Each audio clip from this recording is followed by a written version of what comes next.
Hello, my friends, and welcome to the Artur Rehi podcast. My name is Artur Rehi, and I am an Estonian reserve soldier. And for the second episode of the podcast, we have today here the great operator Starsky. Hi, buddy. Nice to see you. Nice to see you. This is what you do in the beginning of every video I saw. Yeah, well, in Ukraine, we have this saying that you don't salute with your empty head, meaning like without a head, but who gives a damn, anyways? So, can you tell me a little bit? Do you have like a military background, or what's your background? I know you do a lot of videos on this war in Ukraine.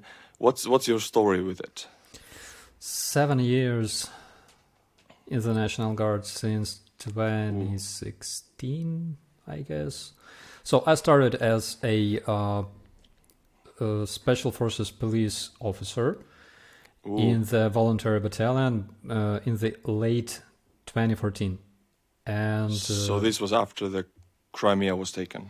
Yes.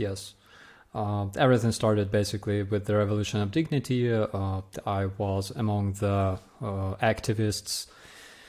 And late 2014, I joined the Kyiv 1 voluntary battalion that belonged to Ministry of Interior. Basically, it was Special Force Police Battalion. And we had three deployments on the east and south, and in the end of 2015, I passed a horrible, inhumane selection program to my current brigade because our infantry company was being formed, and I decided to become an infantryman, so I became a machine gunner.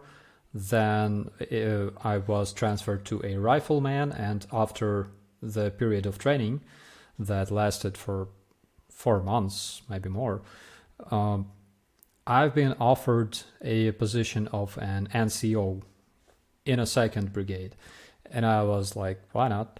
So I passed through NCO school in Ukraine, and then I became a first platoon sergeant in my company, and for a period of time I was not deputy, but basically like a first company sergeant for a while. Yeah, and then I, for some reason, my command learned that I have a background in communications, in public relations, so I've been offered a position of press officer in my brigade. I was like, no thank you, I want to stay with my guys, because like infantry, it's for life. But my command told me that it's an offer I cannot refuse, so I said, yes, sir. And this is how I became a speaker for my brigade. So I understand this was an offer, but it was actually an order. An offer I couldn't refuse. Okay. So I understand you were an infantryman, then you were a machine gunner, then you were an NCO, and now you're a strategic command commissioned officer. Yeah. Okay. As a speaker for your unit, or how did you call it?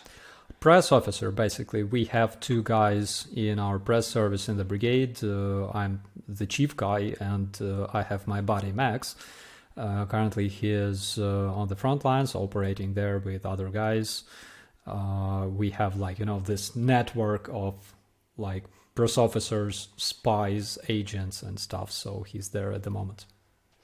Everything you say right now is very Hollywoody, I'm just part of this cool network of spies and officers in the front. But can I ask you, I know some things you maybe cannot say, some things you can, but what would you do in the front lines? What is your daily task there? It depends on the period, because when I was a sergeant, I was responsible for my specific platoon. For example, in 2016, 2017, we had a couple of deployments on the east in the area of Svetlodarsk Bulge. We were defending our positions. It was like different from what we see today because we had like shellings, snipers, shootouts involving all kinds of machine guns, automatic grenade launchers, vehicles and stuff, but nothing like cruise missiles or aviation or fleet shooting those missiles and drones. And yeah, it's crazy. The scale was a bit different, and we participated in different missions and counter sabotage missions. Basically, we were hunting for sabotage and reconnaissance groups that came from Russia. There were plenty of them back then, even despite Putin claimed they were not there. And full scale of everyday's military duties.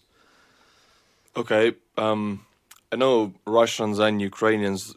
For a foreigner, as an Estonian, I've learned Russian for like 7-8 years. Sometimes for me, it's very difficult to tell the difference between the languages. And since you were the one who had to know the difference, which is a Russian sabotage group and which is really Ukrainian, so how can you really tell the difference? First of all, intelligence, because we had plenty of intelligence regarding the reconnaissance sabotage groups that were operating in the area. Sometimes those were hybrid units. So basically, before this invasion started, there were 3 so-called armed corps operating in the east. First Armed Corps, Second Armed Corps, they belonged respectively to Donetsk and Luhansk. And there was Third Armed Corps created from Russian special forces and special forces from Donbass, basically like separatists and Russians. And they all operated there since 2014, basically. And also, of course, we intercepted their communications a lot. They did too, by the way. I can tell you plenty of funny stories about, all of my sergeants spoke English, and we spoke English with different accents, and we had our communications in different accents. It was really funny because they would intercept our communications eventually, and we heard them saying that we have like plenty of, foreign mercenaries on our positions and stuff. Yeah. As for Russians, you can tell by their accent because there's a specific accent for Donbass. Doesn't matter if a person speaks Ukrainian or Russian, you will always recognize this accent. And Russian accent is very distinctive. Как погодка в Москве, вот это все. For me, it sounded like a very weird style of Russian right now. Like, yeah.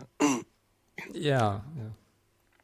But so you want to tell me that you communicated in English and that led the Russians to know that there's foreign mercenaries in Ukraine right now because you spoke English? Oh yes. So I spoke English with I tried to mimic South American accent. I suck at doing this, but I tried. I would love to hear that right now. So I was like sitting on my position, and I was like, "Hey guys, bring me some. You gotta bring me some beer. Make sure it's cold this time." Cowboy stuff. Yeah, and I also tried to mimic Indian accent for no reason, just because I can. And my friend, and it's a crazy story. So before becoming a National Guardsman.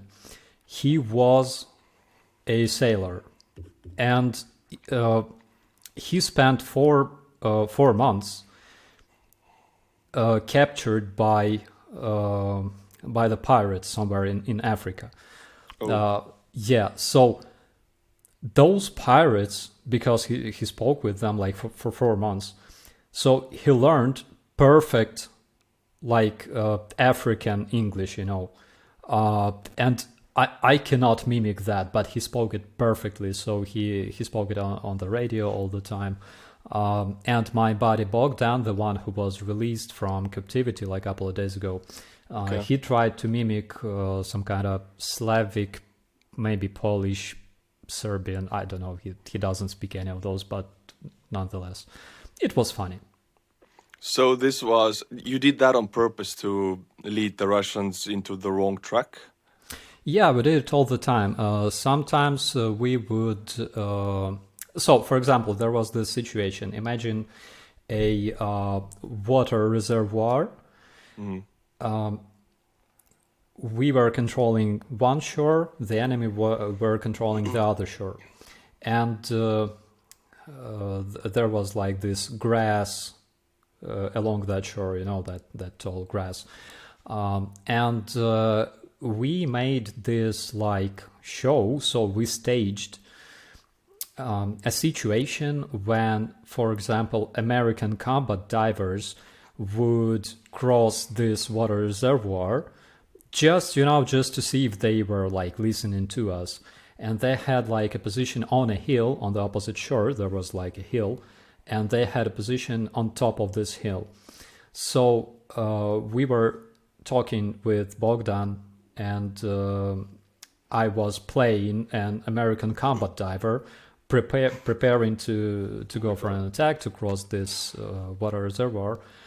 And eventually those guys on the opposite side, right, they started doing something that they never did before. They started shooting at the shore, along the shoreline, along where the supposed attack was gonna... Yes, along their own shoreline. And we were like, oh, so... My God. Yeah. So this was basically a test to find out if they're listening. Yeah. And they were, obviously. And to waste ammunition. Yeah, and they discovered some of their firing positions that we didn't know about. So It was awesome. Wow. And that was already back in 2016, right? Yeah, it was 2017, spring of 2017, something like March, April. The scale of information operations Ukraine is doing, it's insane, man. But would you yeah? I can tell you a lot of stories regarding that. I was a big fan of Russian, this Vkontakte. They have this network. Vkontakte? Like social media, it's vk.com. Isn't like that Russian Facebook or something? Something like that. So it's famous because you can download all kinds of stolen music from this resource. That's why it's of course you can. Yep. Yeah, it's highly popular. So I was a big fan of this social network. I had all kinds of accounts there, and eventually, it was a bit later. I think 2019. Eventually, Russians learned that they're screwed because all this was in their social media. They were like, did you know that Ukrainians preparing to attack our positions on the Svetlodarsk Bulge using dogs specifically trained to kill people in trenches? Wait a minute. I'm confused. Ukrainians preparing to attack Ukrainians? No. Russians. Russians. Yeah, Ukrainians were preparing to attack Russians using dogs trained to kill people in trenches. Also, they were using those tiny little drones that were attracted to like body heat, and they would No way. leave. They would kill people and This leave. is some Marvel movie stuff, man. This is like Yeah, Guardians of the Galaxy stuff, you know? yeah, and they would leave those wounds that were that looked like fragments from AGS from automatic grenade launcher. There was even those crazy rays that would influence your brain. So whenever you were like in No way. trenches and you were exposed to those rays, you would feel like sadness, hunger, The weapon this. of depression. Yeah, The yeah, depressive exactly. ray. And the best way to fight those rays was to drink plenty of vodka, because it would ruin, like those vibrations and stuff. Yeah, so I was literally like drinking coffee and creating like I found myself doing this. I would spread all kinds of bullshit in And the they would Russian believe social. it. Yeah, they were sharing it, and basically, I think it was cool.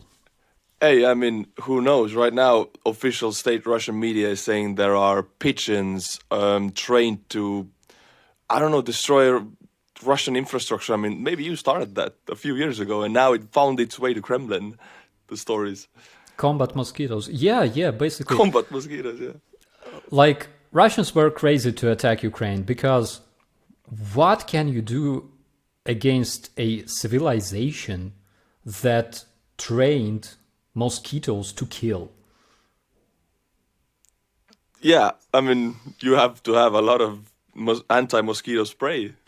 But I mean, if they don't have weapons or food, even, how are they gonna get that? Yeah. But hey, but the question, like, yeah, okay, they trained animals, or Ukrainians trained the animals to kill Russians. It's all, spreading propaganda. But actually, other day I was researching, and the Russians now claim that they are training the dolphins still in Sevastopol to defend the port, right? And the Wikipedia page said that before that, Ukrainians were doing that. So is that part of your propaganda machine, or what? Well, I remember something like about those dolphins, but I think it was back in Soviet times. In Soviet times, they tried Oh, to train like dolphins, belugas, and so uh, it's real. yeah. But I'm not sure like how efficient it is, because dolphins are clever animals. They're too clever to work for Russians, in my opinion. Oh, dropping some shade right now, yeah. Okay, but Second World War, I think the Soviets were actually using dogs strapped with explosives, trained to follow the tanks, right? Yeah, but like it's not that it's not that hard, basically. I remember in Zaitsevo, it's not far from Novoluhansk, same Svetlodarsk region. So in the night, we would spot a dog. So this village of Zaitsevo, it was split between our troops and Russian troops. And in the night, we would see a dog running around the tree with like a lantern attached to its neck. And we were like, what the hell? So it appears that Russians wanted to, attract our attention. So our sniper, for example, would kill a dog and discover its position and stuff like that. S- Uh, ma- Maybe they were hoping for the dog to go to, like, if somebody gives it food, it goes to the person so they can discover your positions, or? no, it's literally they would tie a dog to the tree, and it would just walk around the tree with like a lantern, small lantern, and it would attract our attention, because we were constantly spotting Russians and using our like thermals and night visions. And You already had thermal and night vision back then, yeah? yeah, sure. We were supplied by our friends from 1st Californian Battalion of the National Guard. For First Californian, but what is that? Yeah, our friends from the US. Back then already, 2019. Yeah. Whoa. All right. Is that like public information or not Yeah, so yeah. public? Yeah, it is. Oh, okay. I didn't know. Right. But why would the sniper shoot the dog? Is there a reason why he would do that? Probably Russians expected that, I don't know, that we don't like animals or something. I don't know. Oh, yeah. So we always fed animals. Yeah, sometimes it went kind of crazy because I remember that back in 2019, our friends would harass volunteers to send them dog food. And they would send them like tens and tens of kilograms of dog food because dogs were like everywhere because our guys cared about them. And after all the shit that happened in Hostomel, there were a lot of like abandoned pets, a lot of stray dogs. So they all found like moms and dads among our soldiers in Hostomel. That is very heartwarming, yeah. Yeah. We like animals. Animals like us for some reason. I don't know, because we feed them. Yeah, that's it, I think. Yeah. Okay, but that was 2016. Then we jumped to 19. So you've been kind of in the hot zone, in the combat zone for what, 7 years already? Then something like that. How are you? You seem like such a lively and a normal and friendly person. Like, can you say is that 7 years had some kind of an effect on your mental state? Probably it would, but I'm a commissioned officer. That's why I always gotta look glamorous and perfect. So doing good, man. Yeah. Thank you. Yeah, but of course it changes a lot in the mentality, in the perception, probably a lot of things in communications. Of course, sometimes like you don't know how to react to stuff that happens, even to like normal stuff. But is there like some kind of trick you've learned, or like I'm here in Estonia. I'm doing these videos for Ukraine, about Ukrainian war. Like I see these bodies in these videos, the blood, and I'm a civilian right now, and I feel it affecting me, and I'm not in Ukraine. So, do you have like a trick or a way to cope with it, or what's your way to go through the hardship? First of all, you have to switch off your emotions a lot. You have to stay professional, stay cold-minded. You have to have this switch on and off for your emotions. You have to keep them off all the time.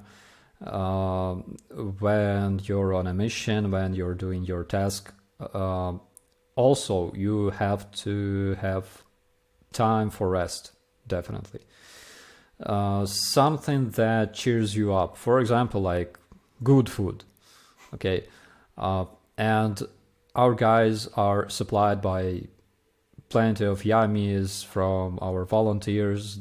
There are people who specifically create some kind of, like pies or dumplings or stuff. And they all go towards our front lines. So our guys are supplied by those. And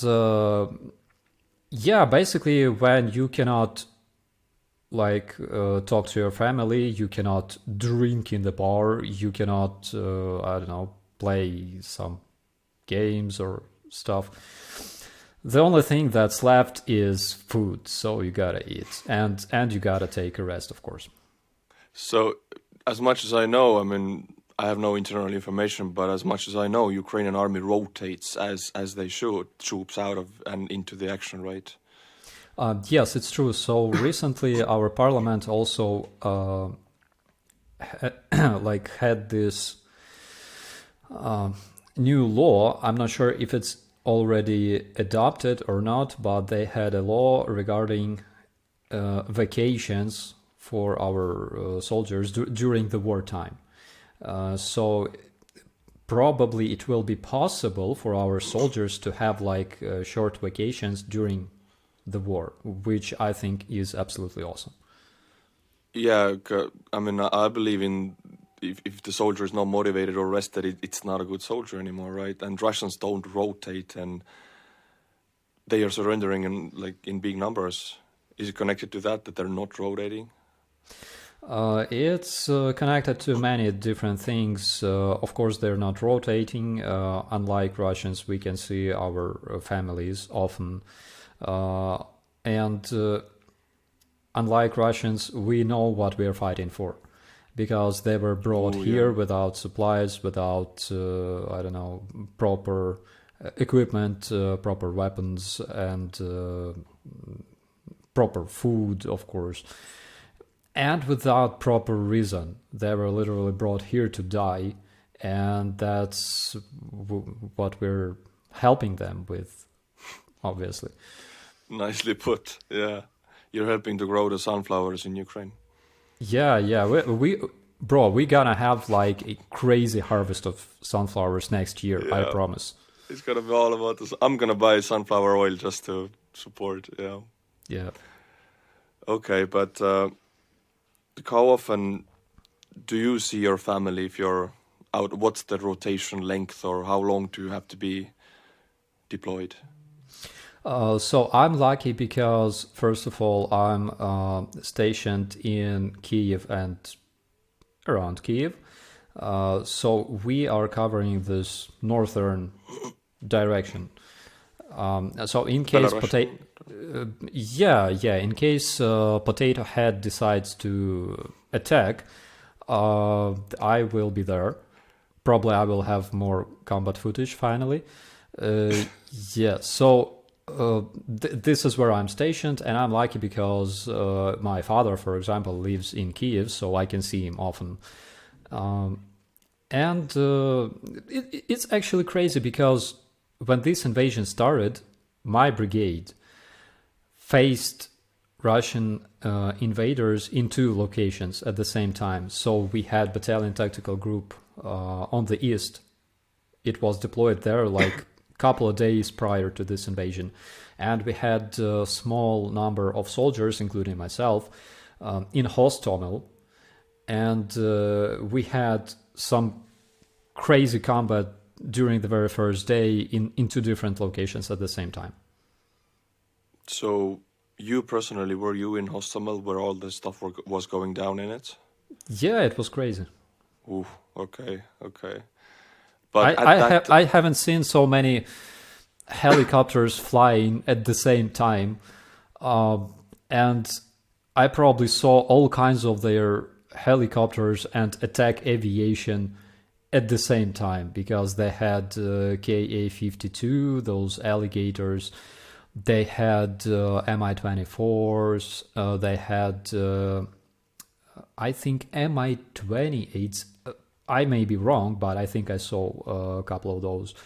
They had cargo Mi-8 helicopters carrying troops. We managed to destroy 3 of them with troops on board. Oh my god! Wow. Yeah, we also landed 2 Ka-52, those most sophisticated and indestructible helicopters.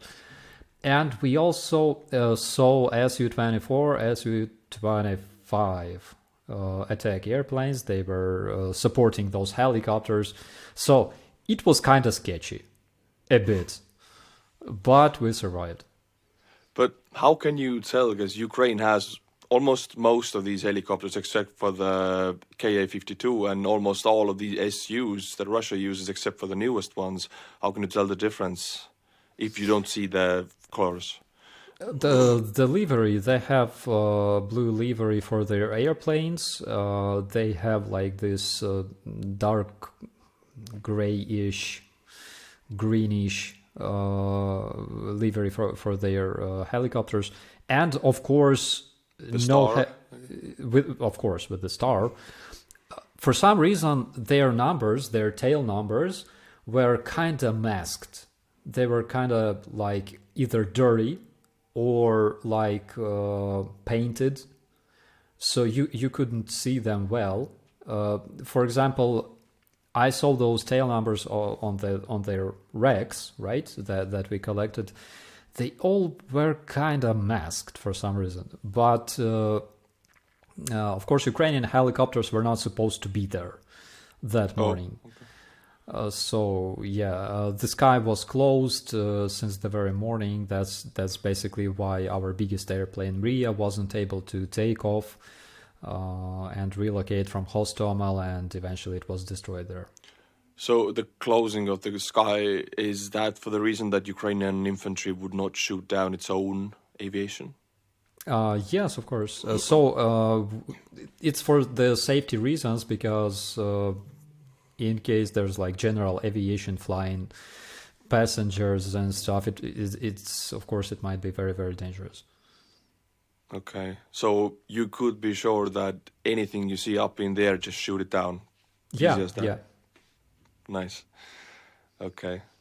Yeah, we had anti-air measures. We had maybe 6 missiles, those manpads, a bunch of anti-air cannons, but we didn't expect 100 helicopters to arrive. 100? Yeah, something like that.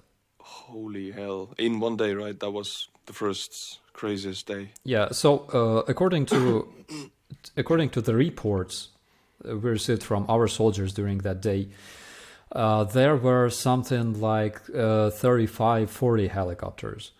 But later we learned that in the morning, 140 Russian helicopters crossed the border from Belarus to Ukraine, and around 100 helicopters were involved into this air raid in Hostomel, mostly attack helicopters. And of course it makes sense, because this fight, it lasted for probably 2 hours, and attack helicopters doesn't have enough ammunition to continue firing for 2 hours. It just shoots out all of its missiles and its cannon. Yeah. That's why there were like waves of those Russian helicopters. One would arrive, shoot at our positions, try to locate our personnel, and then move out, and another wave would arrive. So it makes sense, because I think it was close to 2 hours, all this combat. And how many, I mean, now you know the statistics also, but how many do you think you shot down, or the entire defense around Kiev at that time, 2 hours?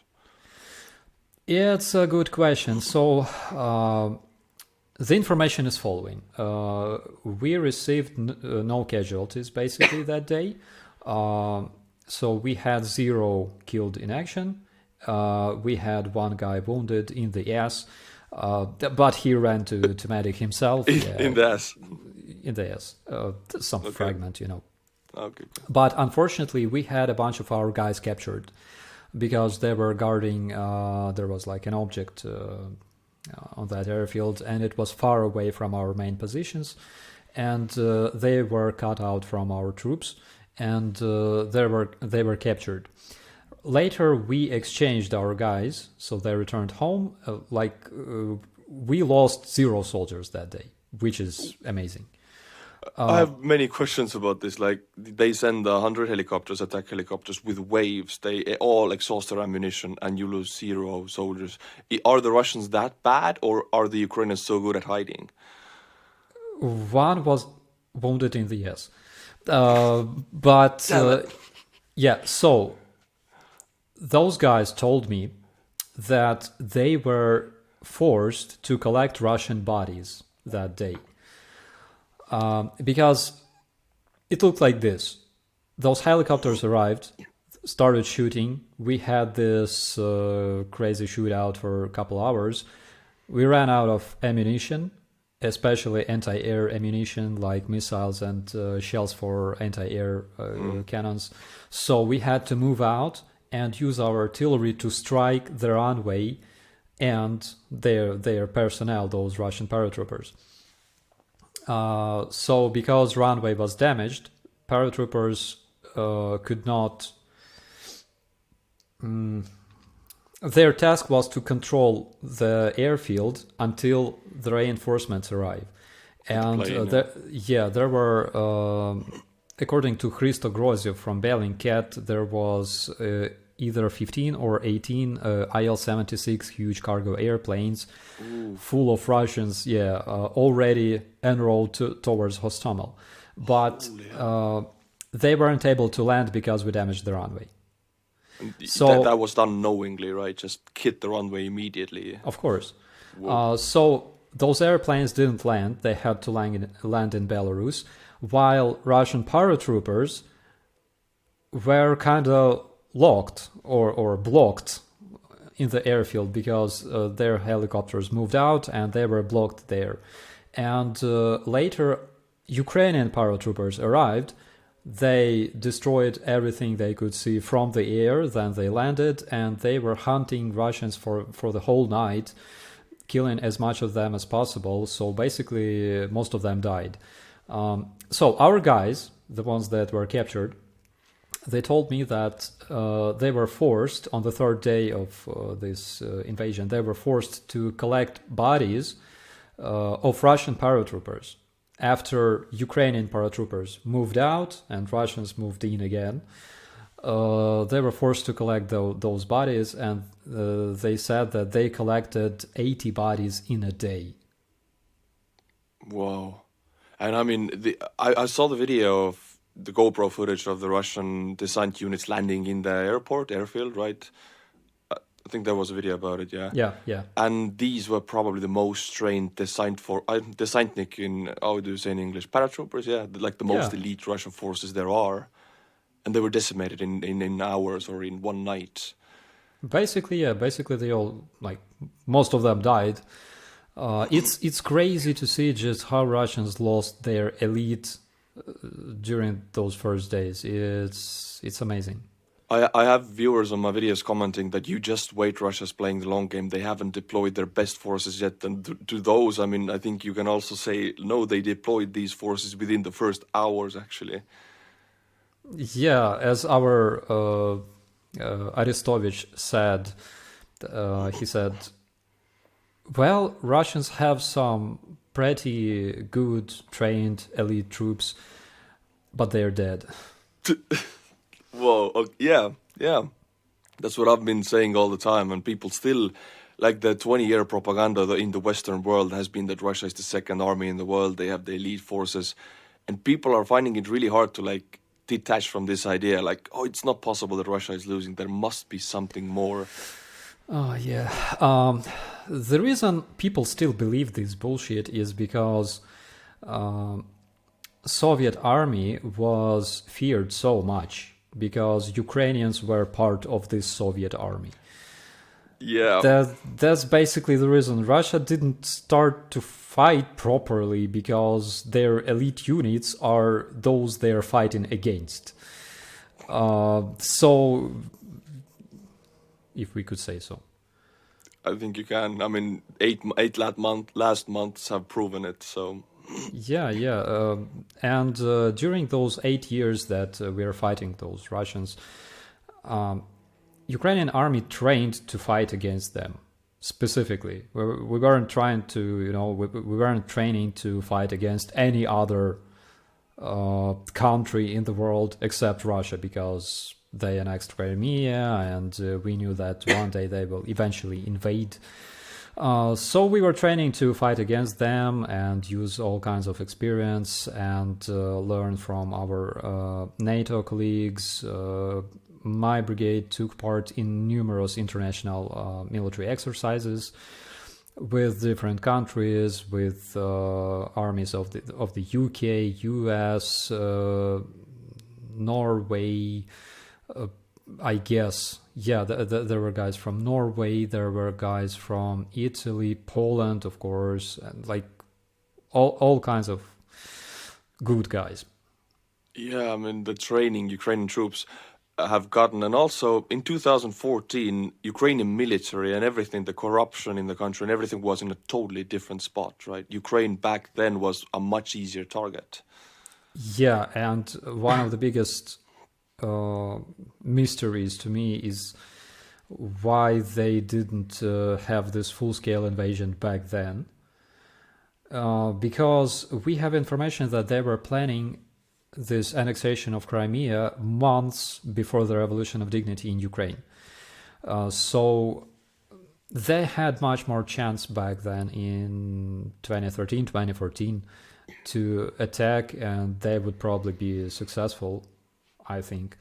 But not now, because now we're like our whole country is packed with javelins, with anti-tank rockets and missiles, and now we have plenty of artillery. And basically our human resources will never end. Russians can only use so much personnel while we don't have this problem. All Ukrainians are fighting against them. Yeah, I mean, I heard at some point that Ukrainian army stopped accepting people into the army or the volunteers because there's not enough weapons. I'm not sure about the weapons. I can definitely tell you that currently we have like mobilization ongoing in Ukraine, okay. But most people I'm talking with, they say that like I wasn't accepted, I wasn't mobilized, I was rejected. Because our army is searching for specific professions, for specific military specialties, right? And they don't need to enlist everybody because we don't have that need at this point. Unlike Russia, which is like trying to forcefully take men from the street, don't matter if it's a doctor or if it's a teacher, they just need the numbers, the quotas to fill up. Yeah, and you can imagine the quality of those soldiers. Yeah, and without a purpose, they don't know why they're there. Or I wanted to ask. I watched a video recently about the Mobics and everything. They're always drunk, always drinking. How officially in Russia you cannot drink in the military? That's the law, but everybody does it. But how is it in the Ukrainian army? In my brigade, I don't know about other units. In my brigade, we don't have that habit because, we're trying to stay serious about our job. You know, you don't drink at your job, and also we have plenty of very young soldiers. So average age in my brigade is 25 years, 23, 25 years. Our guys are very young, they are motivated and disciplined, so of course such things happen because in the military they always happen. As for my brigade, I don't remember. We had more such cases during more peaceful times actually than during the war. Okay.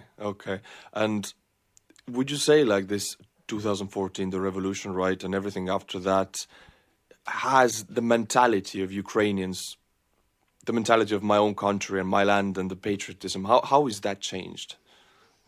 It changed big time. First reason is that, for example, National Guard in Ukraine was basically formed at Maidan during the Revolution of Dignity, because our army was pretty much ruined, as you said, and the only power that was able to defend Ukraine until this army was resurrected, was the National Guard. It was formed from protesters and policemen that fought against each other. Because we realized that actually we have just a single enemy who wants to make us kill each other, who wants to take our country, and that's when people realized that we should unite, and that's how the National Guard in Ukraine was created, basically. So it changed a lot of things in this regard. And of course, a lot of people want to be part of Europe. We have plenty of relatives in Europe. We go to Europe every year for vacation and stuff. And we want to integrate into Europe because we feel like being part of it. And we don't really like to, because we were in this sphere of influence of Russia for quite a while, we know that it doesn't bring anything good, except for poverty and war and death and shit. So a lot of people changed their views even regarding Russia, even those people who spoke Russian language and they were pro-Russian in their mind or like more neutral. You cannot remain neutral when Russian missiles are striking your city. It's freaking impossible. However, I know such a man. Actually, he's hard to change. But mostly people realize that either we unite today and try to survive, or we'll just all die. Because giving up to Russia, giving up any of our territory to Russia, any of our ideals, dreams to Russia is equal to death of Ukrainian nation. We are not gonna let it happen. It's very sad everything you say right now. It's death, but I'm glad to hear. I'm glad to hear that Ukrainians think that way, because I think that way. Estonians have suffered, Latvians, Lithuanians, Polish, all grandparents deported to Siberia, killed and murdered, and we 3 Baltic states have been clapping about it like Pomeranian dogs. Russia bad, Russia bad. Nobody listened, and I'm so glad that you're saying it as it is. To surrender to Russia is to die, basically. There's no other option. Bro, you understand what I'm saying? Because, for example, people from Western Europe or from the US, there are some people who still don't understand why all the neighbors of Russia hate it so much. Poland, countries of Baltics, Ukraine. Probably there's a reason. Yeah, there has to be. I mean, it's not a coincidence that every Russian neighbor, even Mongolia and Kazakhstan and those countries, I mean, they're afraid to step up, but they kind of want to, I think. Yeah, Georgia. I mean, yeah, Georgia, of course. 2008, Russia just took everything away from Georgia. They had a bright future coming to them, but... Yeah, also, the difference between the West and the Mordor, aka Russia, is... let's take a look at the countries that were defeated by the West. Japan, World War II, Germany, Korea. South Korea, Germany. Look at them today. Now look at those countries, or not countries, but territories that were liberated by Russia, like Abkhazia, South Ossetia, Chechnya, and I'm not even mentioning like Donbass because it's crazy shit. Yeah, I just watched an argument. People in the West, they talk about capitalism and money. They talk about their resources. Donbass has coal, and I watched your video how you explained that Ukraine is pumping more money. Was pumping more money to keep Donbass afloat than it never got back from the coal selling. So I think people from the West don't really know this.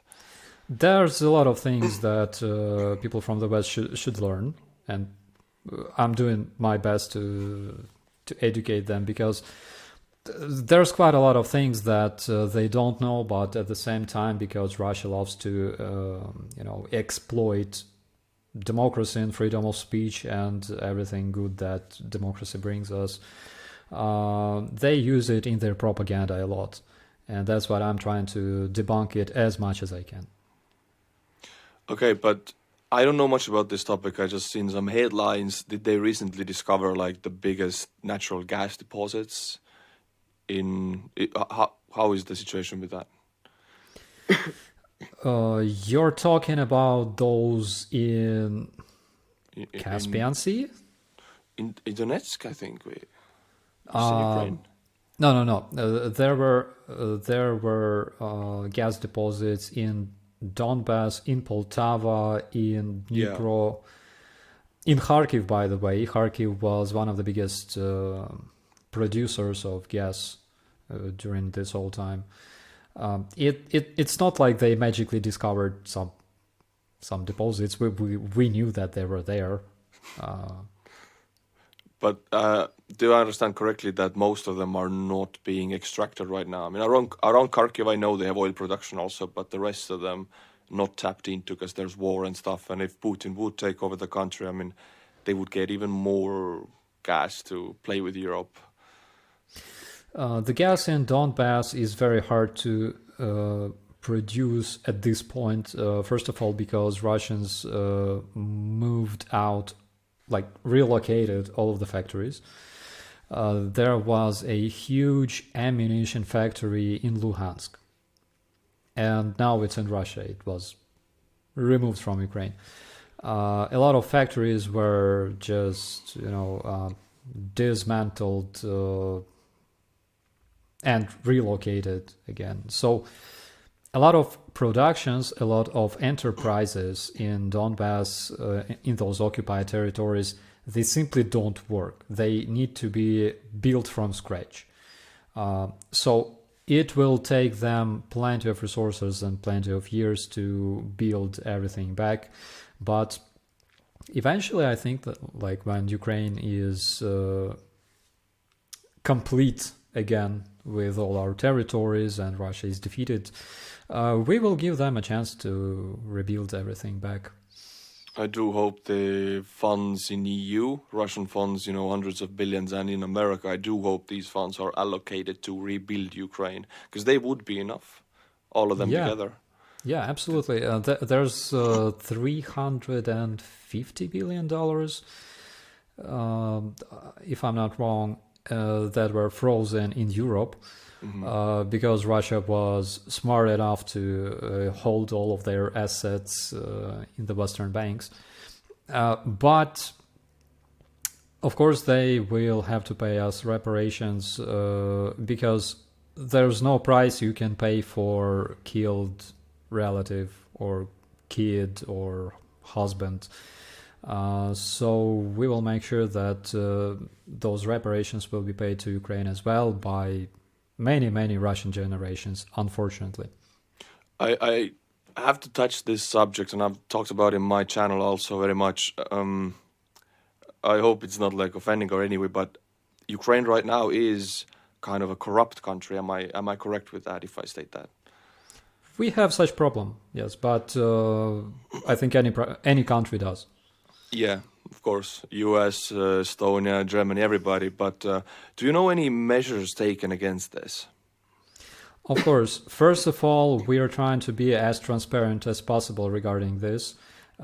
We have daily news about some corrupted prick being arrested for trading, for example, humanitarian aid or armored vests or things like that. Because sent from the West to... because it's crazy, because we have to talk about such things and make sure that all other idiots who want to do the same, they will be caught and punished. During the wartime, actually, the responsibility is very hard for that. Yeah, because I mean, those people who trade like power for money or they're corrupt, I mean, they still do their job. If you take like these judges or policemen out of the work, who's going to fill their shoes? It's kind of difficult to fight corruption because you got to take the person out of the system. The situation in Ukraine is very different from what it was even back in 2014, because in Ukraine we got used to this.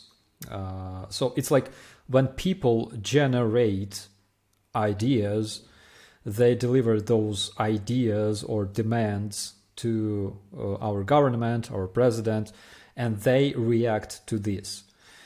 So basically, Ukrainian people are driving Ukraine, which I think is a proper thing to do in a democratic country. And Ukrainian people react very, very furiously to such cases of corruption. I think that those corrupted like authorities or whatever, they should be afraid to be caught by people, because we were fighting at the Revolution of Dignity. We were fighting against Russians during this war for free and civilized country called Ukraine, and it's very different from what it was. Yes, we still have corruption. Every country does.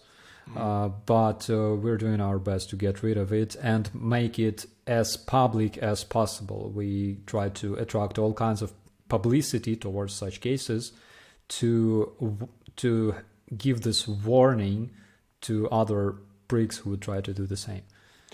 Okay. Yeah, very glad to hear that. But the question remains here, like Zelensky is the president, right? And knowing his presidential story, I mean, his ratings went down before the war, and the war pumped it up because he truly is a national hero. He stayed in Kiev, a really hero in my eyes also. But Zelensky has all the power to nominate judges, to nominate leaders in the country. So kind of you have to just believe that this person is what he says he is, that he's not corrupt, that is, if the time comes, he's ready to step down. I guess. Basically, at this point, he's risking his life by staying in Kiev and being an open target for Russian cruise missiles. I hope that everything will be fine. Again, there was a reason for his ratings to go down before this invasion, because he had a lot of, let's say, Russia supporters in his team. Probably they were... I can understand that, because he tried to have this dialogue with all kinds of groups in Ukrainian society. Pro-Russian, pro-Western social groups and things like that. I think it's normal. But after this war started, we all in Ukraine, we all as one, we realized that you cannot have dialogue with Russia. It's impossible, because they're too brainwashed, they're too zombified. It's very hard, and basically it's useless. So we have to fight for what we have, and we have Ukraine, we have our culture, we have our children, our future, and those things are totally worth to fight for. Beautifully put, man. Yeah, a few months ago, maybe like at the beginning of war, I even made myself the point that all Russian people are different from Russian government and they don't want this war. I wouldn't say that now. I see videos in Russia where Russian mothers are sending their sons saying, Nash Geroi, our heroes, go to war, fight for us. I mean, they're cannon fodder. And I see this, and I'm not saying Russian people are different. They are. If they're different, then they should change the government. But they don't. They don't. They run away. Those mothers, basically, I think they probably want free Lada. In Siberia, you get a sack of potatoes if you send your... You have sack of potatoes, and in other city, you have a couple of kilograms of fish. Oh, yeah, I'd send my son for the fish. I need the fish. Yeah. Crazy. They are like... There is a battalion of Russians fighting in Ukraine together with Ukrainian armed forces against Russian invaders. It's the Russian Liberation Army? Russian Liberation Army. Freedom for Russia, it's called. Mm-hmm. And those guys are great. Okay? Those guys they have my respect. As for the rest, their opposition is basically... It's just a different Putin, different type of Putin. Their bloggers, like a couple of months ago, my viewers asked me to make an interview with the Russian blogger. It's hopeless. Russian-minded blogger? Like Russian oppositionist blogger, Oh, Okay. But it's hopeless because either they're not in Russia anymore, they ran away to Georgia or Kazakhstan or like Armenia or wherever, or they just don't talk. They don't pronounce words like war, like things like that, because they risk of being arrested for 10 years for that. That's why, like, you talk to him and he's like, well, we have this, I cannot call it, but like, what's the point? So instead of having an interview with like a Russian blogger on my channel, I had an interview with this kick-ass Yuri, this American soldier, American machine gunner / grenade launcher operator with the Humvee, and it was fantastic because these guys are worth speaking about them. Russian bloggers, not so much. Yeah, I mean, Russian people also talk, oh, Putin has to be switched out and the war can be ended. I mean, Putin has created a system where everyone subordinate to him is the same minded. The next prime minister in Russia right now could be the next president. Medvedev could be the next president. They all think like Putin because Putin has chosen them. So nothing would change if Putin would die or be switched out. Yeah, absolutely. The Russian biggest problem is not Putin, it's collective Putin. Oh yeah, collective Putin. Yeah, as well said. Yeah, and those Russian bloggers, like, at some point I was scrolling my YouTube and there were a bunch of those new videos from Russian bloggers, and they all had the same title: I left Russia, I left Russia, I left. Like, the guys, like, who's gonna change Russia instead of you? Yeah, like, it's insane. And the people who leave are like IT specialists, YouTuber, bloggers, like people who, if they take the option to leave, they are the people who would do something in their life. They choose to leave, and the choosers are going away. So only one who are left behind are people who don't do anything, and it's hopeless. Yeah, I think so too. And also, like, about 1 million people has left Russia, and like 200,000 have been mobilized. I mean, the ones that are left, they're babushkas, grandmothers, grandfathers, and women. Yeah, well, I think that Putin made this perfect scheme. All the opinion makers and changers, that they will just move out. Yeah. Russia will be full of those babushkas and women who still pay taxes. Yeah. It's kind of genius in a bad way. Yeah, I mean, he got rid of the opposition. He didn't really have to do much. Just they go away on their own. Yeah, I can say only one thing, that Russia's only hope is now fighting in Ukraine against Russian invaders. And at some point, those guys will have to return home and change everything, change Russia for better. And I will be standing next to them. Oh, yeah. Good to hear, man. You work out, right? How is the gym situation in Kiev? If there's blackouts, can you still go and work out in the dark? My gym is a bomb shelter at the same time. You work out and somebody's with a tent and children there. Oh, no. Yeah. Okay. You know what's crazy? With the bomb shelters, Ukraine is actually, doing good or bad, but compared to Estonia, Latvia, Lithuania, we have no bomb shelters. And the war started and everybody started talking about this. And there's nothing. There's no designated bomb shelters. There's not even sirens. So if there was an air raid, there would be no official announcement or like a siren. Yeah, that's crazy. We started building bomb shelters, not like building, but designating and equipping those bomb shelters a year prior to this invasion. And because you had some intelligence? I guess. So a year ago, Russians had those military exercise. Oh, by the way, interesting thing. Bogdan, my friend, who was released from captivity, he spent 7 months in Russian prison. So he told me, and he was captured on the territory of Chernobyl power plant. And he told me that he spoke with those Russian special forces, and they told him that they were training to capture this specific power plant for 1.5 years. And they were training at the totally same power plant, only located in Russia. So there's 3 power plants that look exactly like Chernobyl power plants. And they were training on one of them for 1.5 years.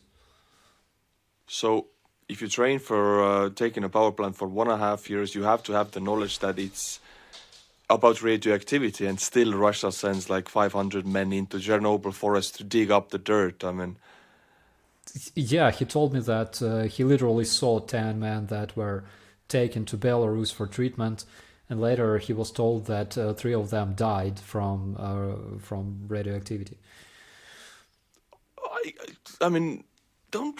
Everybody knows in the world, don't touch radioactive stuff. Don't breathe in it. Everybody has seen TV shows and everything. What, don't they just? It's not common knowledge in Russia.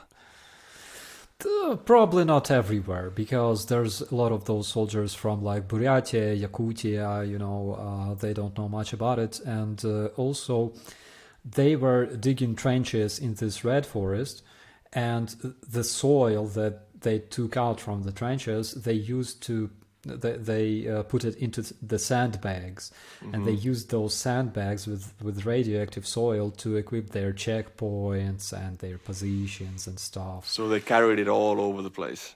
Oh yeah. There's even a funnier thing. So you probably remember that video with Kadyrov, who received like Ukrainian armored car from the National Guard. It was taken in Chernobyl, and before it arrived to Kadyrov, it was stored in a trench in a red forest for quite a while, like in the radioactive soil. So it has this magic in it. Oh, it's Ukrainian information operation, or like this slow killing weapon you sent to Kadyrov, like happy birthday, and in a year's time he has cancer. So yeah, clever. Okay, but can I? I don't know if I can ask about. Just tell me if you cannot tell about this. But can we talk about like wages in the Ukrainian army? Yeah, sure. Okay, so what would the regular private in a hot zone, rotated into the hot zone with the commissions and everything, what would be the wage? If you know. I'm not sure about other units because it's different. In my unit, private receives $1,000 equal in Ukrainian hryvnias monthly, plus $1,000 additionally because there's war. So it's like supportive funds. But those guys at the front lines in trenches, instead of $1,000 additionally, they receive $3,000 additionally. So in total, they have like $4,000 a month. That's a huge amount of money in Ukraine. Like yeah, considering the fact that everything is so cheap in Ukraine, like comparing to other countries. For example, you can have a nice dinner in a restaurant for like $15. That's like a night. That's dessert and a glass of wine and. Yeah. Whoa. And Ukraine actually, it's not just how we're paying. They actually pay this monthly basis, right? Yeah, of course. Because Russia doesn't. Russia doesn't. I saw this video of 2,000 Russian soldiers that were protesting because they were given nothing. And I think, like, they deserve being given nothing. It opens their eyes about Putin's government. Yeah, because they're running out of money very, very fast. But I have a question, like Russia gets billions or like close to $1 billion only from oil and gas, and they get some other money also. Like they would have the money to pay the soldiers, but they don't. I mean, is it part of the corruption that somebody takes the money? Russia doesn't receive money from oil. Putin does. That's a small difference. Okay, that's a big difference, yeah. I always thought it's like Putin allocates the funds to pay to those troops because I mean he's not that stupid. He knows troops need to be paid, but I think the generals take the money. It gets lost on the way. Yeah, we have information that Shoigu, for example, has some kick-ass palace in Russia, a lot of cars and stuff like that. And basically, that palace is his Orlan UAVs that suck because, according to Russian Ministry of Defense, this Russian superior Orlan UAV would cost between $80,000 and $120,000 each. So I made an unboxing of this Orlan on my channel once, and we calculated everything that was inside, and we came to conclusion that such a UAV would cost $3,000, maybe $4,000. What? Yeah, because there's like a bunch of stuff that was bought on AliExpress, like small engines for those RC airplanes. The most expensive thing in this Orlan was this Canon Canon photo camera that was literally stuffed inside. It's a crazy shit. Like the fuel tank for this UAV is made from plastic bottle, like Coca-Cola bottle. Hey, the Western parts in Russian tech.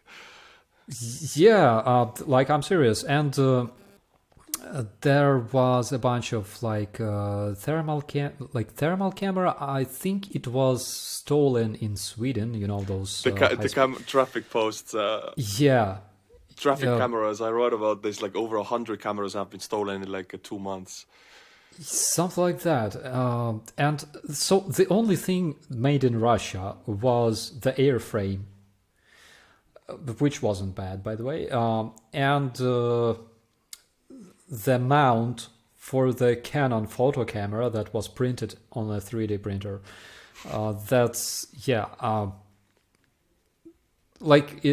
They did it like, Iran way. They bought a lot of stuff via like AliExpress and whatever they could steal in Europe.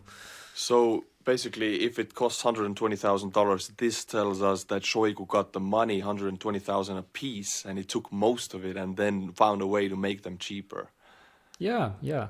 Some people say that it's kind of genius because, even despite the fact that it costs like $4,000 literally, right? But it still flies and makes pictures and, does its task. But it's not genius because it's genius if you have factories where people can work and receive salary and produce good stuff. It's genius if your country can make microchips and is able to produce every part for this UAV, like in the US, for example, or in Ukraine, by the way. And it's genius when you can make some sophisticated aircraft that can fly and do it perfectly, but instead you have something made out of sticks and shit and glued together. Yes, it does its job, but like it shouldn't be this way. Yeah, and I mean, if you would actually build the factories and the logistical lines to build this UAV, you would create a lot of jobs in Russia. And they just choose not to do it. They have the money to start building up Russia like that, to create more parts. They just don't. It's about the mindset, not the money.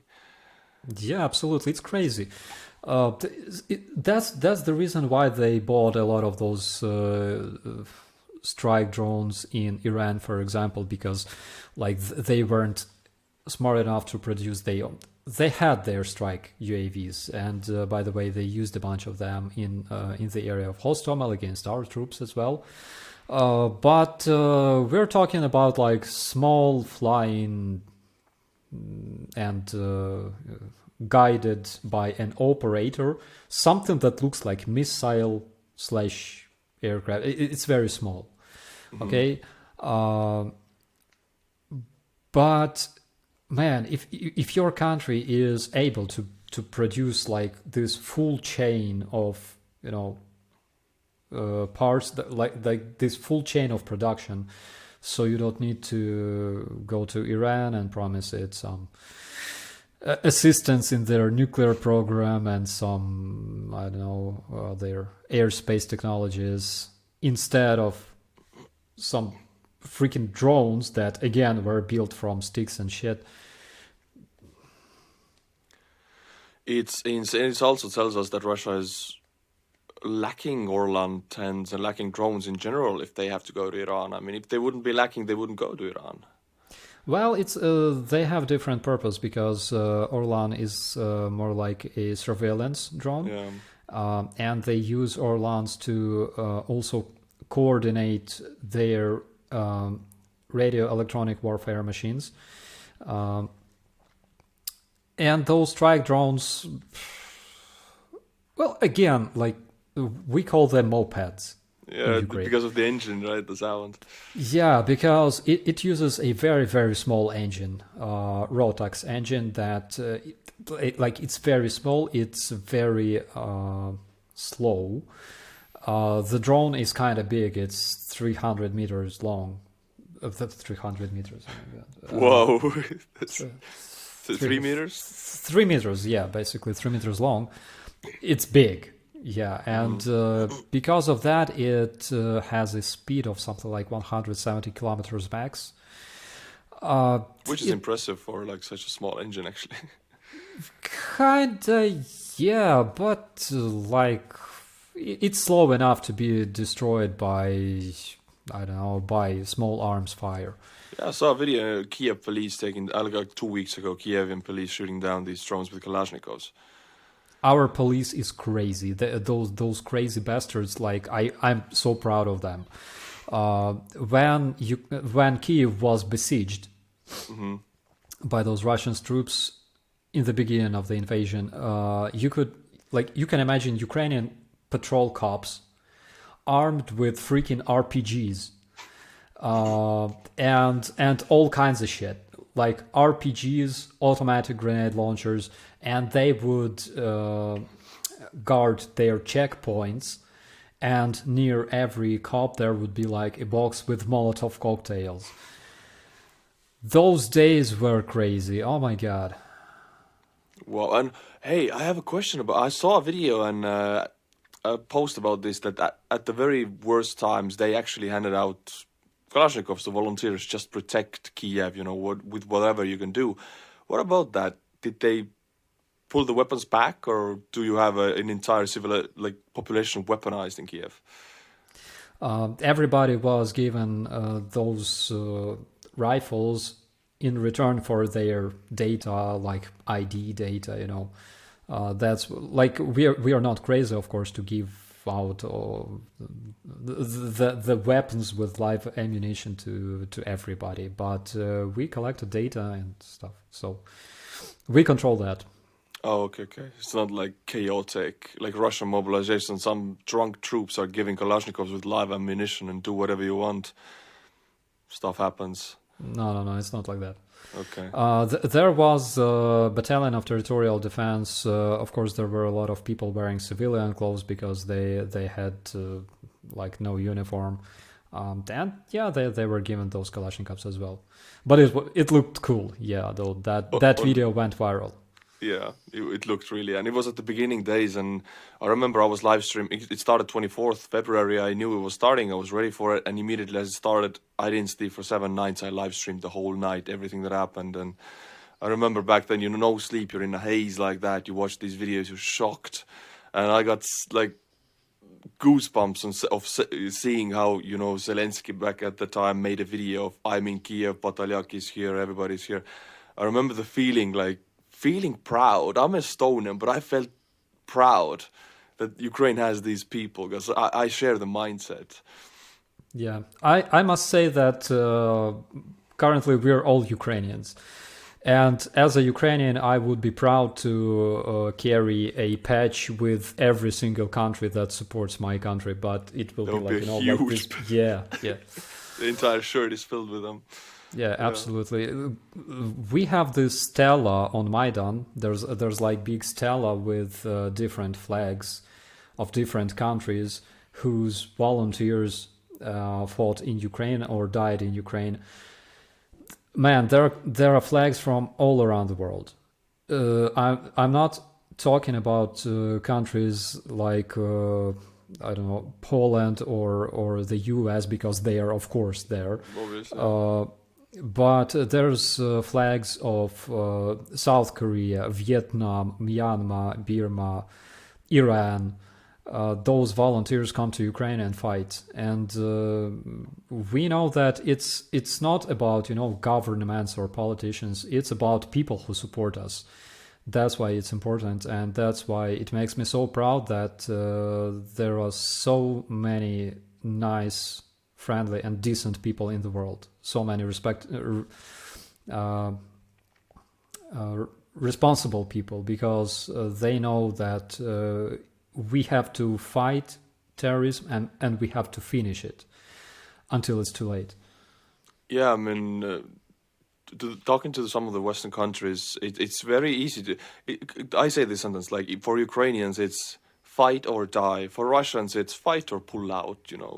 It's for Ukrainians. There's no choice. Just survive and do whatever is necessary. There is no choice like the Germans have. Oh, maybe we should lift the sanctions so we can have a little bit of better life. No choice for the Ukrainians. It's just fight or die. Absolutely. It's a lot of people say that like we have to negotiate peace and stuff, but how can you how can you negotiate with people who want to kill you if you want to leave? You can have no compromise. You can have no solution to this. You have to fight for a living, and you have to be victorious.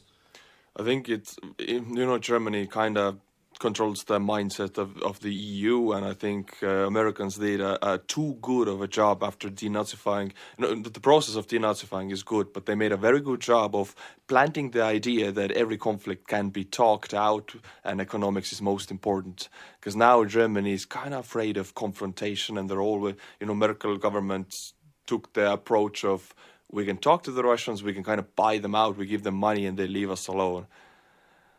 And Germany still has this. I must say that they are changing their mindset since the beginning of this invasion. I know that a lot of German people support us and care for our refugees, but for example, Mr. Steinmeier visited Ukraine recently, and he had to spend about an hour in a bomb shelter in Chernihiv because there was a missile alert. And when he returned back, he said that, probably Germans have to review their opinion regarding Russia. I think, no words needed. Just Scholz or whoever is the leader in that government, just visit Ukraine, visit Kiev, survive in one of those bomb shelters. You don't need any more words. I think the experience changes people. Absolutely. For all those who believe in, that Tchaikovsky, Dostoevsky, good Russia stuff, they only need to do one thing. They gotta visit Bucha. And that will change a lot. Yeah, definitely. And also, Tchaikovsky, Dostoevsky, right? We talk about Russian culture, Russian music, and I also made the point Russian culture is not Russian invasion, but now even that in me changes. Russian culture is an expansionist culture. It's about the culture of taking things, stealing things. It is the culture. So Yes. I'm having difficulties. I'm a musician, right? I perform with my band. We used to sing Katyusha and before the war, it's a good song in Estonia. We sing it. We used to sing if they wanted Kalinka sometimes, Red Army songs. I cannot do that anymore. I just feel like I'm promoting a culture of Russia. Yeah. And what do you play, by the way? Accordion. Yeah. Oh, really? Yeah, This is so cool. I just actually played the Ukrainian anthem into, I can send it to you later. I studied it, I played it on accordion, and it was beautiful, beautiful anthem. Yeah. Man, it rocks. It rocks. My mom played accordion once. She learned it in school many years ago. And it's a kick-ass instrument, actually. It is, and especially it is perfect for songs coming from Russia. I mean, Katyusha, you cannot play it without an accordion. It's such an accordion song, and I feel so bad that I cannot play it anymore. But there's such a conflict in me. Yesterday, honest moment, I got drunk yesterday with my band, and we went to perform. And in myself, it's a Slavic soul, you know. And I really enjoy these beautiful melodic Russian ballads and everything. And for the very first time in 8 months, I sang Coin. Выйду ночью в поле с конем, you know. And I started, like I miss it so much, but when I'm sober, I can't do it because there's such a conflict in me right now with it. But I'm waiting for the war to be over. I want to sing these songs again. Yeah. Accordion in Ukrainian culture is also very, very popular in villages, for example. And by the way, it's a perfect instrument to play country. You gotta try. Country, you mean like what's like country music? Yeah. That's what we kind of play. And if you want people to dance and to get like this crazy party vibe, you gotta go polka with accordion. You know, it's pure bliss of dancing and stuff. You cannot, and most of the polkas in Estonia, they come from Russia. So I'm in this dilemma. I mean, I'm a patriot, I'm for Ukraine, but I kind of, you know the song Moscow, Moscow, da da da da da. We used to play that in every one of our performances. People loved it, and other band members would still play it, but I have this dilemma in me. I don't feel comfortable playing that anymore. But I love the song, I love the vibe of it, but I just can't play it. In Ukraine, we have it's a whole different style of music called like wedding music. Wedding, yeah.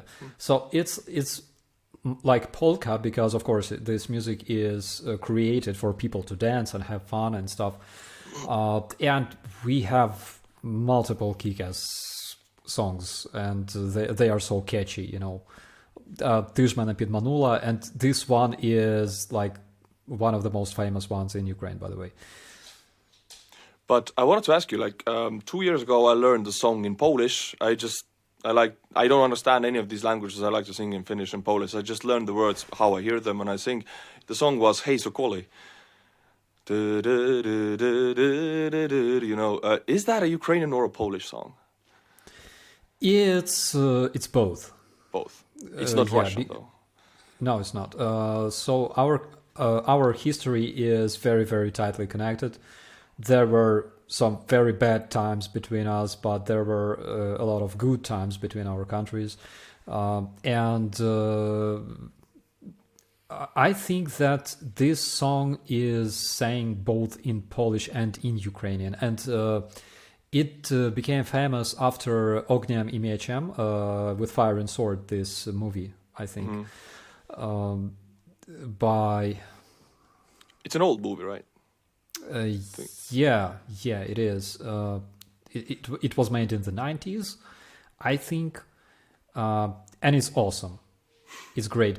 The thing is that Ukrainian Cossack, Ukrainian Ottoman Yuri Bohun, that was portrayed in this movie, it was played by a Russian actor, but he played a perfect role of a Ukrainian Cossack.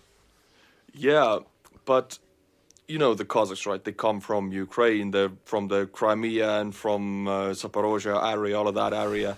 And their culture is the Cossack war culture, Cossack war songs like «Когда мы были на войне», all of these songs, they're Cossack songs. And Russia right now sings and performs these songs with Russian flags. It's Russian culture. I see this as a theft of culture. It is. There's a strange history behind this because historically, Ukrainian Cossacks were always like independent. They always fought for independence of Ukraine. Then they were cooperating with Polish, and at some point they even attacked Moscow together with their Polish allies, like we usually do, you know. Yeah. But at some point, Ukrainian Hetman Bogdan Khmelnytsky united with Russian Tsar to fight against Polish. Then at some point, because again, Ukrainian Cossacks, they were kind of hotheads, they were. And they realized that, okay, guys, okay, we're sober now. Okay, let's think soberly. We have to have like an independent Ukraine. Okay, let's fight for it. And Russian Tsaritsa Katerina, she realized that because Ukrainian Cossacks were a mighty force, and she ordered to capture and destroy Zaporizhian siege, the base of Ukrainian Cossacks, and a bunch of them fled to Kuban, which was Ukrainian territory back then. Now it's Russian territory, and they assimilated there, and they started supporting Russia and stuff.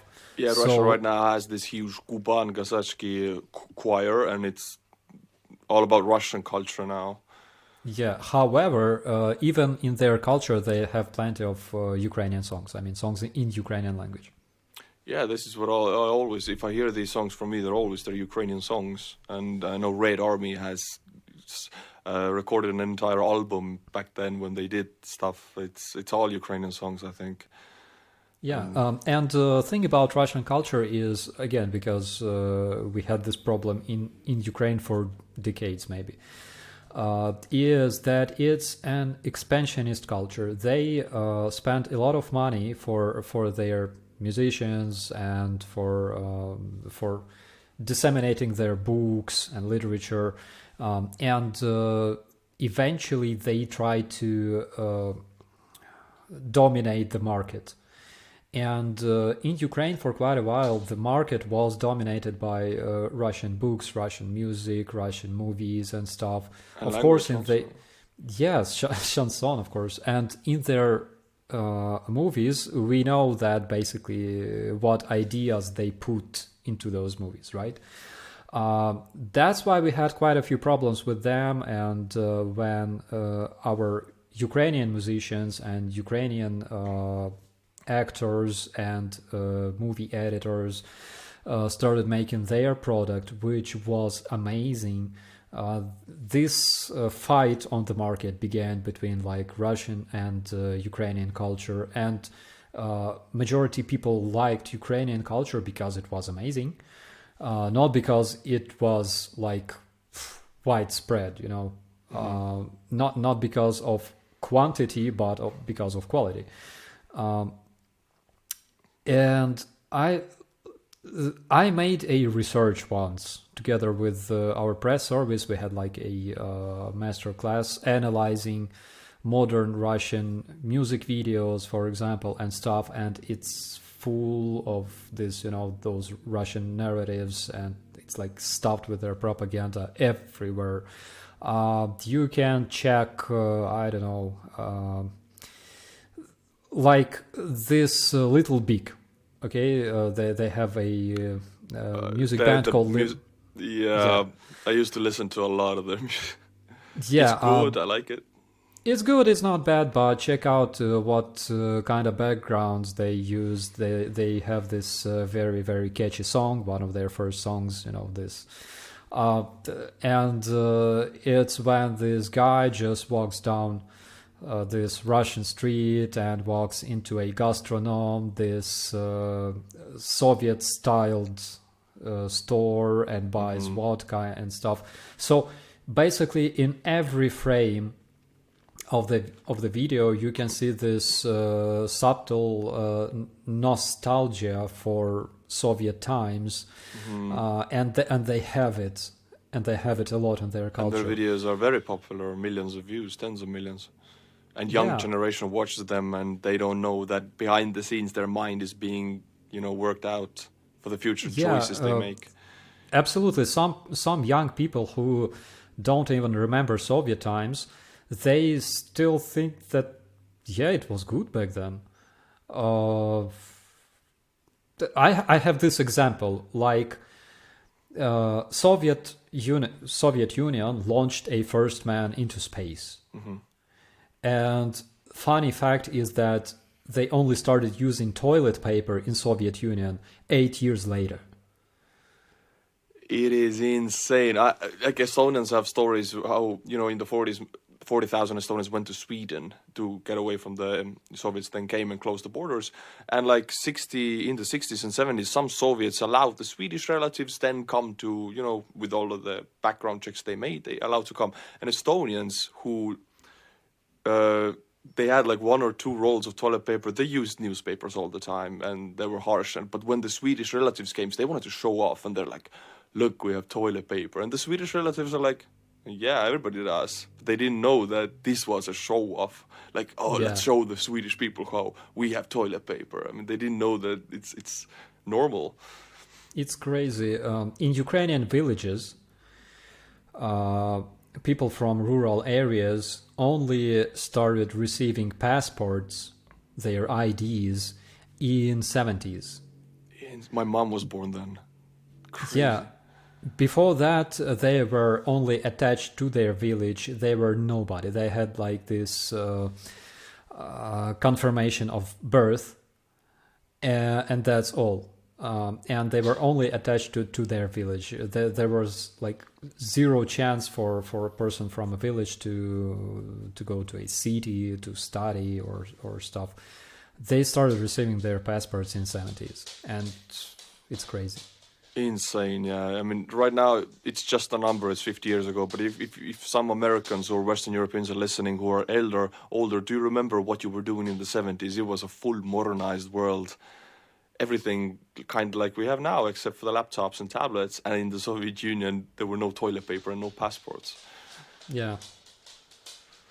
Oof. It's crazy. Do you mind one moment? I'll check. I'm getting a little bit paranoid. It's a long recording. I just want to check everything is okay with it. Just go to the studio, view recordings. Just checking that all the sound and everything. Okay, doesn't allow me to check it right now. All right, but what are you doing right now? You're in Kiev. Are you deployed right now, or just past off time? Well, because I'm a base plankton, I'm attached to my command of the brigade, and currently we are covering the northern direction. In case Mustached Potato Head decides to attack Ukraine from the north, specifically the Kiev region, then we will be meeting him and making mashed potatoes. But I mean, like right now you are like we're doing this podcast, but actually it's work time, right? You're not like rotating off. You're in position. No, it's my work time. Yes, I'm a base plankton. I'm an officer. Okay. You have a dog, I hear. Yeah. I adopted him from a shelter, and since that time he became probably my best friend. He doesn't drink though, but he's soft and cute. But if you have to go on deployment, you give the dog to somebody to, take care of the. Yes. I gotta find some person, probably lady, to give her a dog. Ladies, because it's easier to convince them to care after animals. Hey, but in the first 3 days, right, there was a lot of marodiers in Kiev. They were tied to the post, their pants pulled down. Okay, they're tied to the post, pants pulled down. It's called. What happens to them? Are they released later? So they were waiting for the police in that position. Oh, so it wasn't the police who did this? No, I don't think so. Those that I saw with my eyes, they were waiting. They were expecting police with their pants down for some reason. I don't know. So this is the Kievian civilians reacting to somebody marauding, looting, yeah, tying them to a post and taking off their clothes. Yeah, because looting is the most ridiculous thing you can do during the war in your own city. It's insane. In the beginning, we captured quite a few Russian spies that were sending photos and videos of different strategic objects to Russian FSB, and they were doing that for like $200. Well, that's no money at all. Like to betray your country for that, or yeah, and not only your country, but specifically your city you're living in, and see it being destroyed. It's mind blowing. yeah, I don't understand. Like there's my grandfather, who was a diplomat in the Soviet Union. He always called, back then in the Soviet Union, he was an Estonian patriot, but to get anywhere, you had to go to the red universities. You had to get the degree.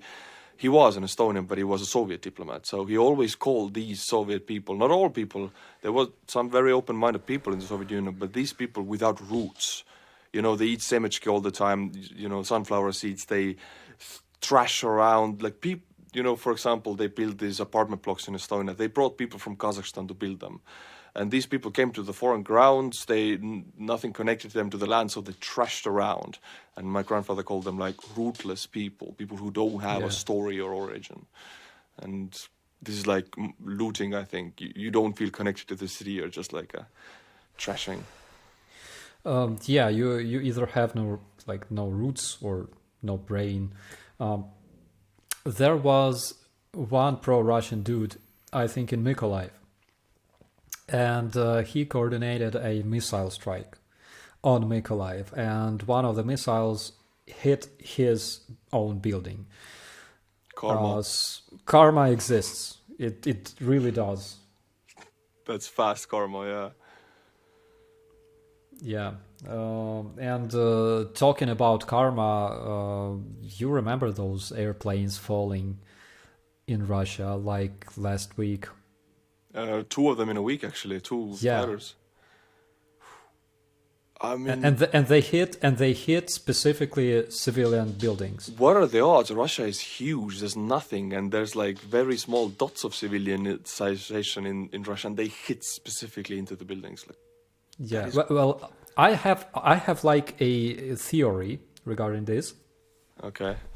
Because we know that they have like kamikaze drones, and they're running out of kamikaze drones. So probably they were like training their kamikaze, but not drones, like actual kamikazes.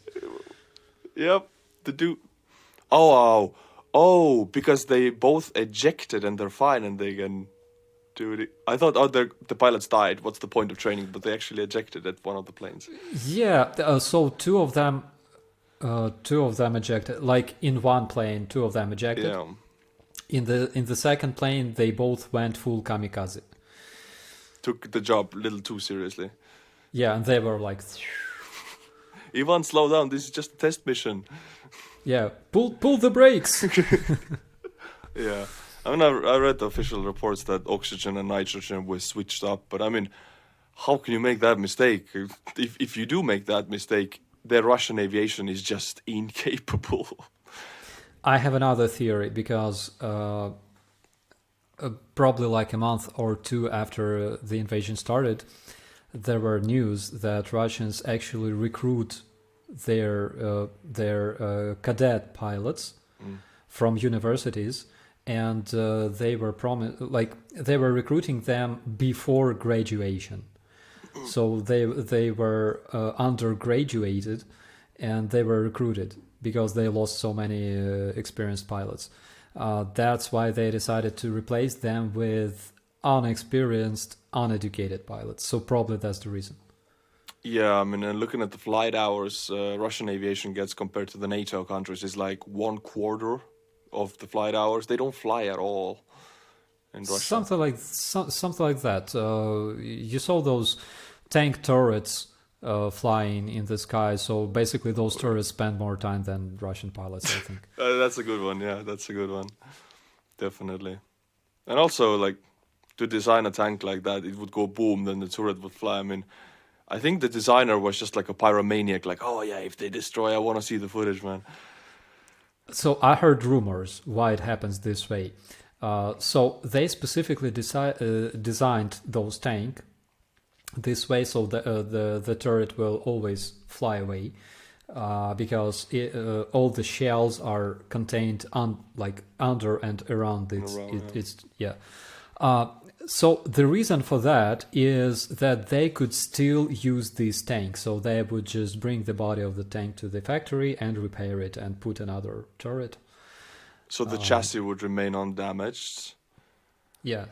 Holy hell. I mean, yeah, guys, Akatia and all of the moving artillery, they have T-72 chassis, right? Yeah. Just, my God. It's Russian engineering. It's no importance to human life whatsoever. I mean, BTRs have doors in the middle of four wheels. If the car is moving, you jump off of it. You're minced meat. It's designed like that. Yeah. Insane. I was a commander of a BTR-3 for a period of time because my brigade is basically mechanized brigade. That's why every NCO has his own BTR. And being a commander of a BTR is like kind of risky, let's call it this way, but it's fun like hell.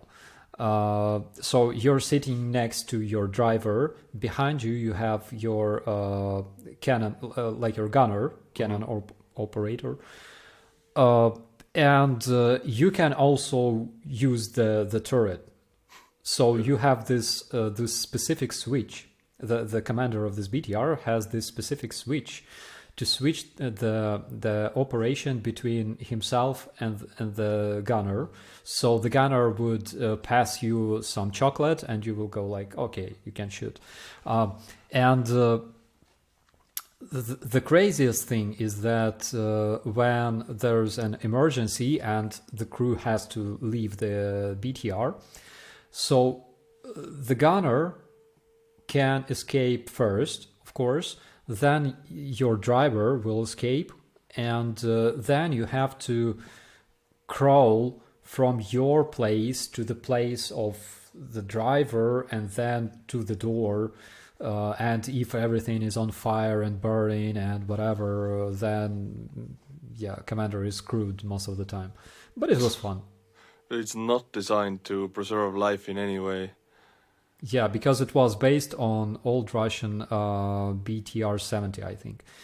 BTR-80, the one that is used, the chassis of BTR-80 is used in BTR-4 of Ukrainian army. Mm-hmm. And that thing is more advanced. It has better armor, and the cannon is remote controlled. Yes. The turret, as well as in BTR-3, in BTR-4, the turret is remotely controlled.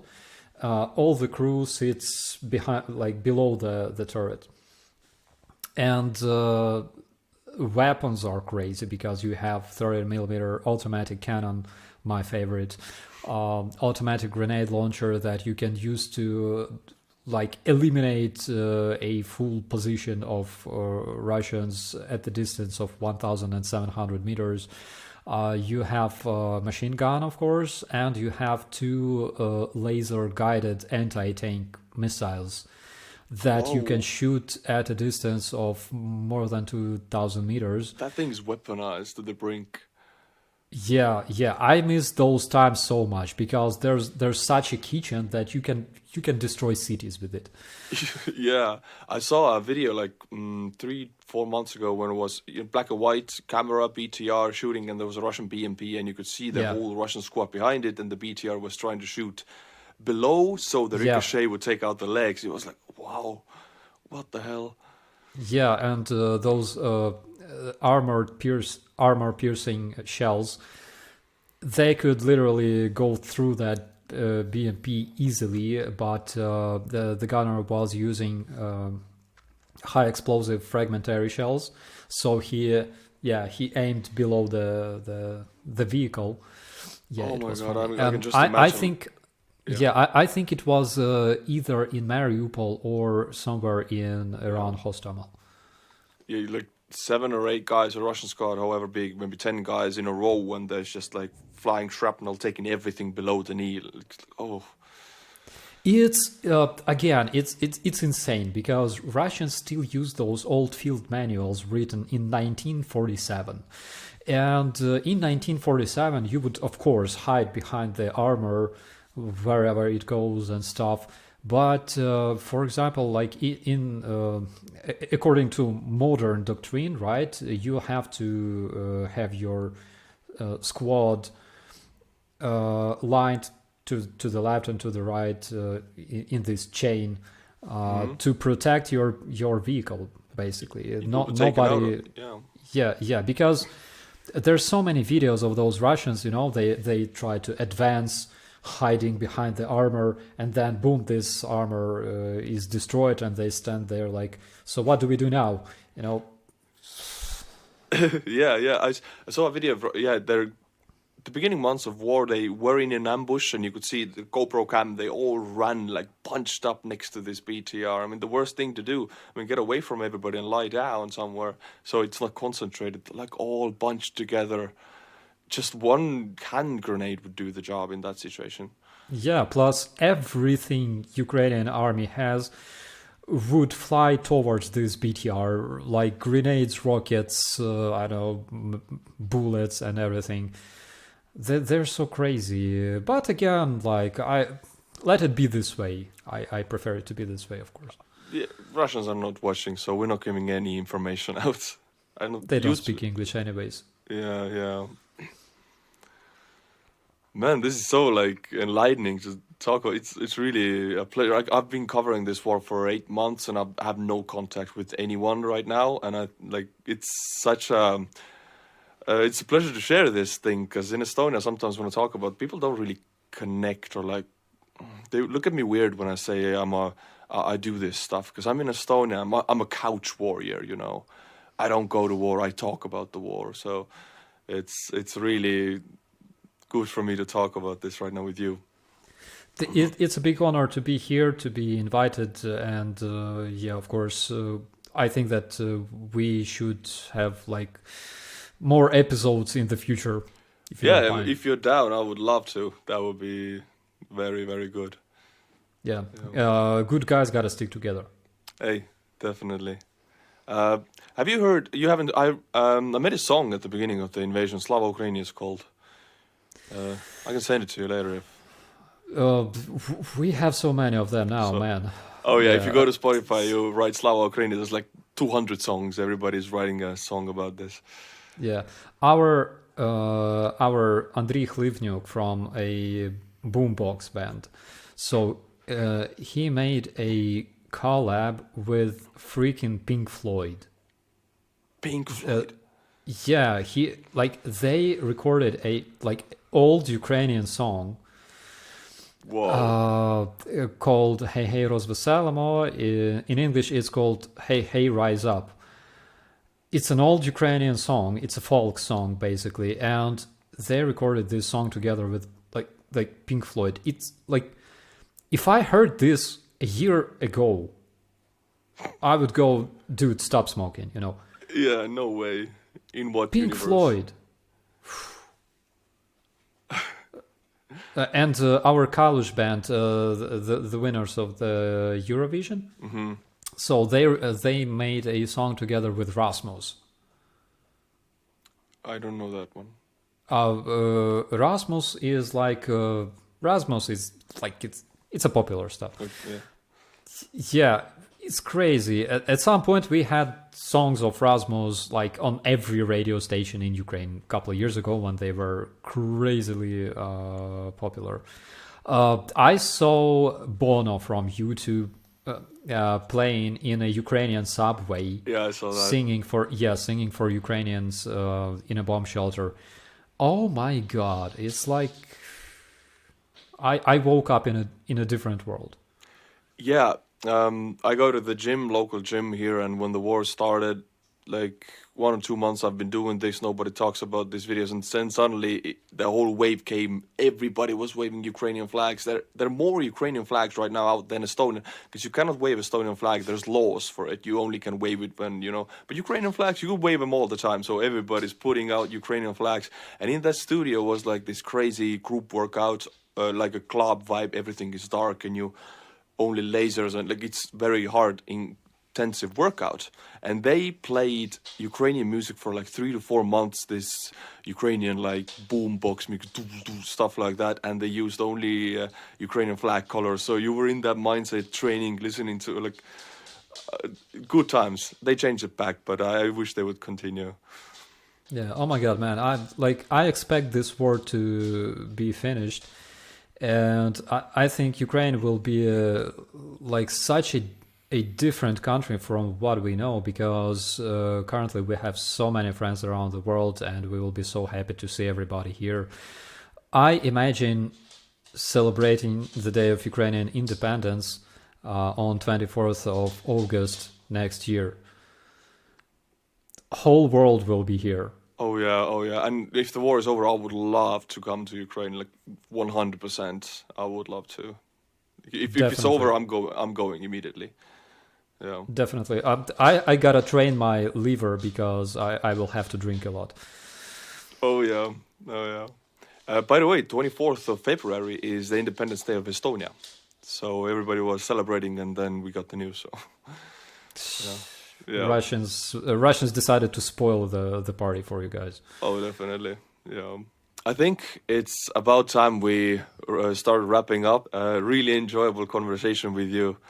I'm very glad, like, to see that we think alike. And I think Estonians also really support Ukraine. Latvia just surpassed us with a percentage of 8 given to GDP. We have a little competition with Latvia with that. We try to surpass again. Yeah, it's true. So one of my friends, he's Estonian, and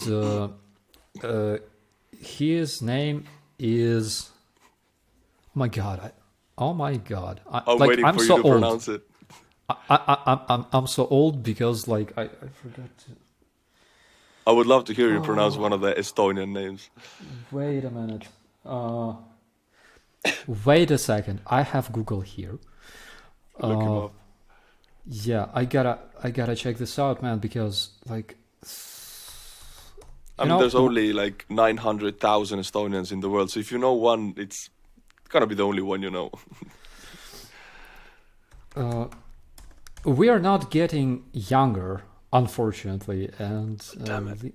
okay, Leaf 99 and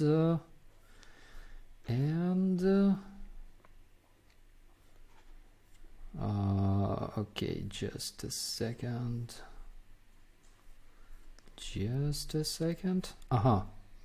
Ragnar. Yeah, I knew that. Ragnar. Yeah. Okay. Yeah. So there's this man in Estonia. His name is Ragnar, and he is an IT guy. And together with his team, they brought around 100 trucks to Ukraine for Ukrainian army. So they basically collected cars like everywhere, like in the UK, in the Europe, and everywhere, and they brought them to Ukraine. So it's since the beginning of the invasion. So in 7 months, almost 8 months, they brought more than 100 vehicles for Ukrainian army, and it's crazy. Those guys are amazing. Yeah, Estonians are kind of like fanatical about this. Some Estonians are trying to remain neutral, and I get mad. I get so triggered if I hear anybody. I don't feel like talking about this war. It's not really connecting to me. I feel like yelling. It's like, since I'm not in Ukraine, but I watch people die every day in these videos, so I'm invested in it mentally, and I feel like you are invested in it, because if it's not for Ukraine, it's us, you know. So. Yeah, because again, you know what this Russian world is, what it brings, and you definitely don't want it in your country. And at some point, we Ukrainians, we started, you know, all this crazy story protecting ourselves, and now we like finishing this story protecting the whole civilized world against Russian world. Yes. Because one of the reasons was that all the decent people around the world supported Ukraine. And then we realized that if Ukraine falls, Russia will go further. It will go deeper into Europe, deeper westwards, deeper eastwards, and a lot of people will suffer as much as we do right now. And that's another reason why a lot of people join those international units in Ukraine.